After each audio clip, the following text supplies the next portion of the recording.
What if the most consequential geopolitical summit of the decade wasn't actually a hard-nosed negotiation, but a meticulously engineered masterclass in psychological manipulation? While domestic audiences remain thoroughly fixated on partisan political theater, the underlying diplomatic reality of the recent United States-China summit reveals a profound and potentially dangerous shift in global power dynamics. An intensive analysis of the post-summit fallout exposes a glaring vacuum of substantive policy achievements, effectively masked by the dazzling illusion of bilateral progress. When directly pressed on concrete deliverables regarding critical international security choke points, most notably the volatile Strait of Hormuz and the broader containment of Iranian influence, the response from Beijing was entirely hollow, offering nothing more than polite deferrals masquerading as legitimate geopolitical cooperation.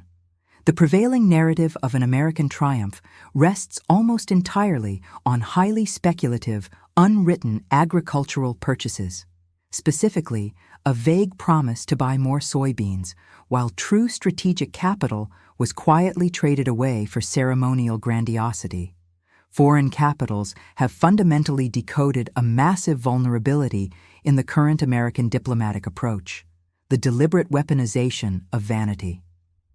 By engineering lavish, unprecedented state receptions, the kind of grandiose red carpet spectacles traditionally reserved for absolute monarchs, adversarial leaders are successfully bypassing the need for rigorous policy concessions. This is not a demonstration of uncompromising American dominance. It is a calculated, highly effective pacification strategy seamlessly executed by Beijing. But the complex ripples of this hollow summit extend far beyond the immediate bilateral relationship, silently activating hidden players across the Middle East and rewriting the rules for global commodities markets.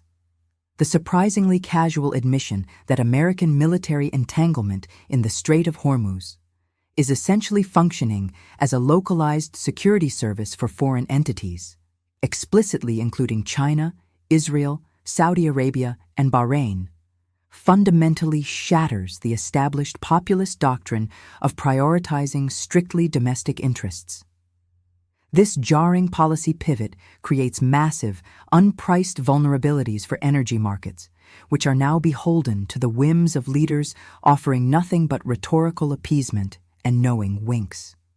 Furthermore, unexpected domestic policy reversals, such as defending foreign university students and dismissing deep-seated security concerns regarding adversarial nationals purchasing domestic farmland, reveal a staggering disconnect between fierce populist rhetoric and the elite-level economic concessions being made behind closed doors. The real risk lies in how key players respond.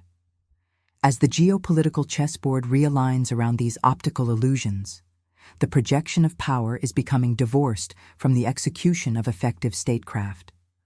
We are witnessing the hollowing out of American leverage, traded away for ceremonial respect. But here is the ultimate challenge to those who defend this framework as a strategic victory. If this unpredictable approach to international relations is genuinely securing long-term supremacy, why are actual binding agreements evaporating into thin air while symbolic pageantry becomes the primary measurable outcome?